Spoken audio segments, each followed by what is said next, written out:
recommendation there, and the 50-50 ratio of sexes in all departments of CTA, especially committee reviewing women empowerment policy. Only also the committee saw women empowerment policy review chair women empowerment desk curricular chair any policy changes go recommendation on the committee saw committee member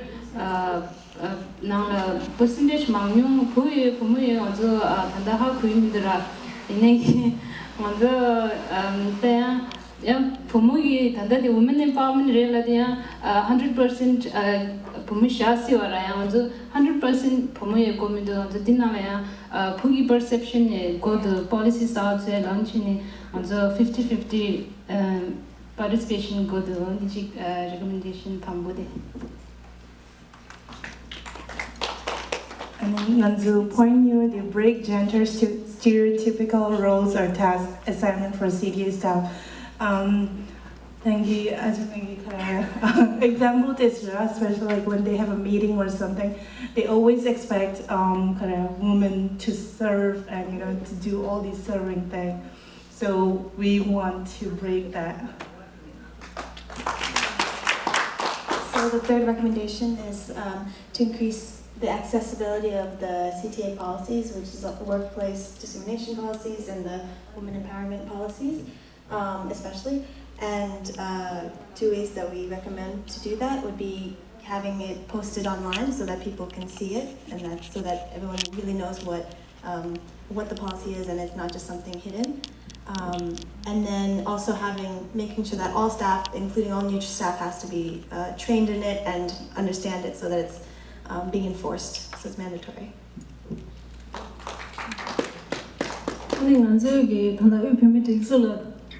Samji Shiva de Karchonslana, Tandamanzugi, women empowerment desk line Chigdwa.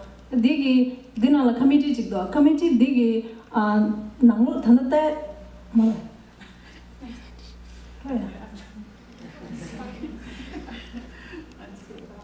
Teacher, to implement the women's empowerment policy, we only have 1 staff member, right? So increase the staff members, and so to have a committee, and within that committee there would be more staffs, and at least 1 staff responsible for each department.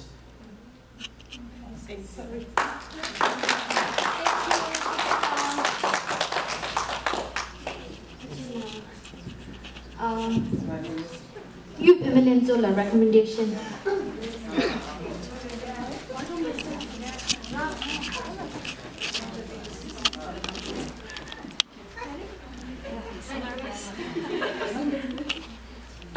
So for the Central TWA, the first bullet points we have for the recommendation is specialized department. So right now we have 1 TWA Central, I guess. So now we're talking about having specialized department, having a department that does legal accountability for all the workshops that we give out, follow up, and what happened. Like you guys set a mission during a conference or a symposium, what happened after that, after 3 months, like a follow up. And another department for like domestic violence, first responder, like a department very specific and with trained people, professionals, so it will be more helpful.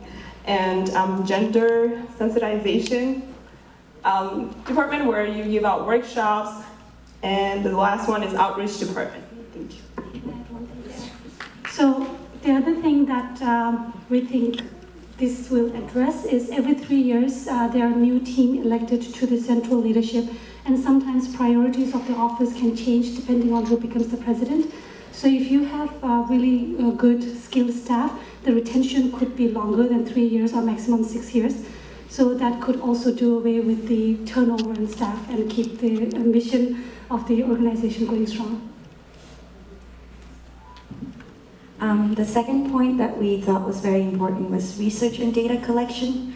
The importance of research is, we can't stress the importance of it, because anytime there is, for example, whenever a leader changes or anything like that, if there is research on how much Tibetan women are sexually violated, or how many of them are domestically violated, or in terms of how many Tibetan women are living in each settlement, how many of them need jobs, how many of them are jobless, or also in terms of archiving these data, in terms of if ever in the future there was anyone who's conducting research on these topics, they can look back on the data and think about it moving forward from there.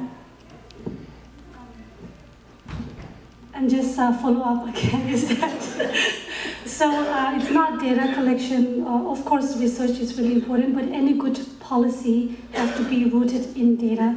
So if you are going to come up with solutions trying to fix domestic violence problem, we have to first of all know how many of us are affected by it, what severity, are there some settlements that has this problem more than others, so that we can design policy that is more surgical, I suppose. So data would be really important for that as well. Sorry, one more thing. And also kind of connecting both point 1 and point 2, in data collection, having individual case studies for individual Tibetan women, and then going back to legal accountability, providing these case studies help in court in terms of legal systems. Whenever we go into courthouses, we're fighting for legal justices, and yeah. Legal justice, example. So we have this really good idea of something that Central TWA can do. If there are, the culture of impunity is so strong for individuals who do commit domestic violence, and people get away with a lot more than they should. So if there's anyone out there who really wants to hold their husband or partner accountable for the things that he may have done, then TWA, if they have a really good legal accountability department, they could put in the money and resource and time to help this woman out legally and really hold this person as an example of what would happen to you if you raise your hand on your wife, because TWA is behind that woman with the money, with the legal expertise. So something like that would be really good. So once we have the facts and data collection, we think it's very important to have a women's empowerment policy in CTA. So, like everything, like first responders, there should be like flow chart or like certain policies, so that if something happens, anybody can go back and say this is the policy, and everybody should be educated. And we think it's another important thing is to have it very transparent. It's I know we have, like right now, Gila was saying that we have a women's empowerment policy, but it should be more updated, new, fresh, and transparent.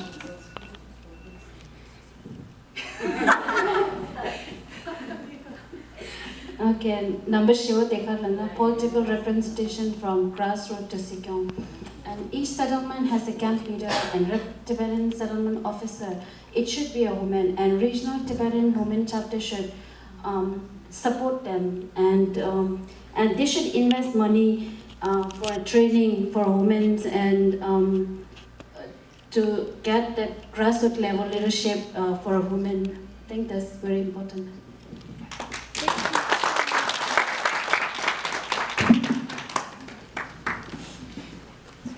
All right, so let's have the next group come forward.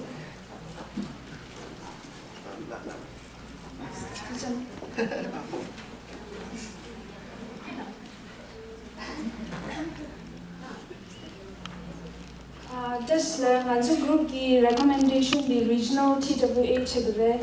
And in first we felt like provide resources for Tibetan DV victims, which they can do by collaborating with other organizations like Asian Women's Center, Family Justice Center, and Safe Horizon, so that they can have the information necessary and provide them with hotline to contact, who to refer, where to go, brochures, interpreters.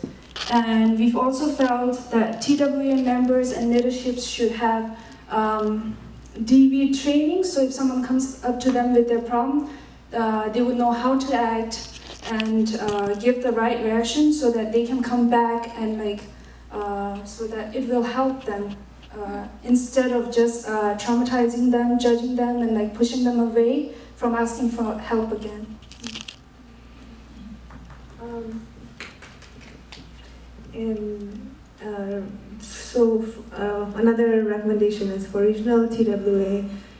You guys do a lot of fundraising, so to have some funds set aside to support DV victims, other women-led initiatives like Tibetans Against Sexual Violence, support for single mothers, to have funds set aside, and and you guys can channel those funds through social workers, collaborate with other organizations who will let you know if there's a Tibetan victim in their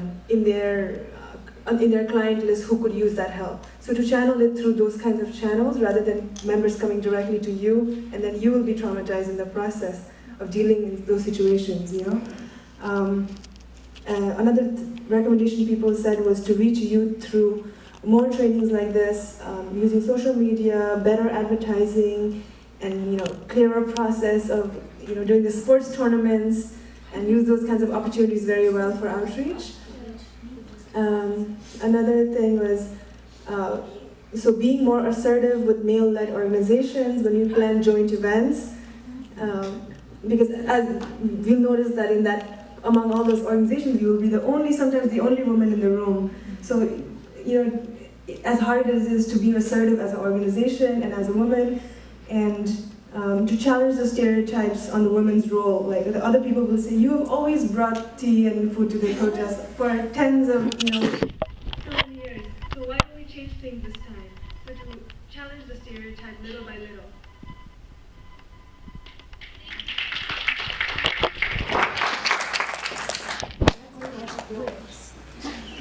All right, so let's have the last group come forward.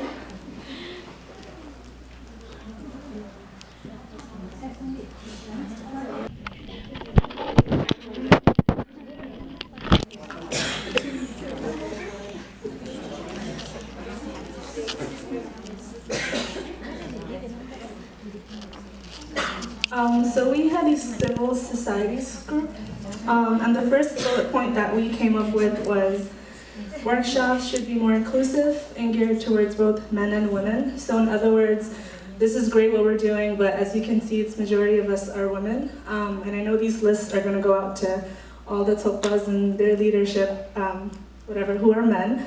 But it's going to be way more different if they're actually here participating and getting involved in the discussions, so they can take their own notes and relay the message on their own instead of us providing them with this. We had a really hard time thinking about specific organizations, so we went very general about any organization other than the one that we talk about. And when we were talking about it, we said it's the mindset of the society that we need to change, but that's a very big topic that's too hard to tackle. So we said that implementing change at the grassroots level in all walks of life, especially starting from yourself and your family, and talking about especially if your parents are saying oh, feed your brother first and then eat later or something like that, then you just have to stop that and say why, let's talk about that. So just start from yourself and your family, and then in an ideal world, if we can get all the leaders of the Tibetan societies, especially who are males, to come together and have them do some kind of gender analysis, kind of like a paper, like a form that we can check off if they have or not, and then tell them oh, your organization doesn't have this, maybe you should follow up and stuff like that. So that's what we thought about. Okay, so the other recommendation is to have a male advocate training, because sometimes male, they don't actually realize their role in especially women empowerment, and because they're so used to that, that privilege. So how could you marry? And if you really want a woman to step up into the leadership, they have to sacrifice a lot. If I step up, who's going to do the whole housework, right? So they sacrifice that. So the men, they don't realize that. And I think having that male advocacy workshop is very important for them to realize, because for women empowerment, it's not only women, because it's also men, right? The other recommendation is to have featured women in newspaper and website. And the website and maybe weekly or monthly, maybe they can feature a woman who's active in their community, right? Lo Chimbuinai, Chunjuinai, who's active, so that we can see that, or even the Tibetan community itself is like recognizing talents, like, being grateful for women's active role. So that way, we can change the mindset slowly.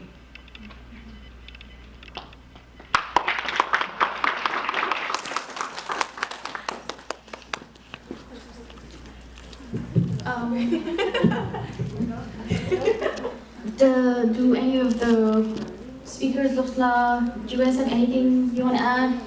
Or do any of you have feedbacks based on this workshop? Anything you want to add, say?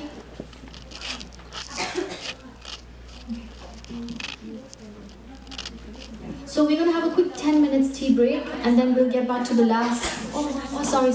We're actually facing gender inequalities in our family every day. It's not just sexual harassment outside, it's every day, whether it's like the male dominating your family and then the female being very subordinate and then following their rules. I think it's time that we open our eyes, not just talk on like what's happening in our community, but actually we should start by looking into our family members. How are we interacting with people? How are the males controlling us in a way? Like whether power. So I think it's time for us to just start from a very low level, whether it's your family, yourself, and then increase it to the community level. Yeah.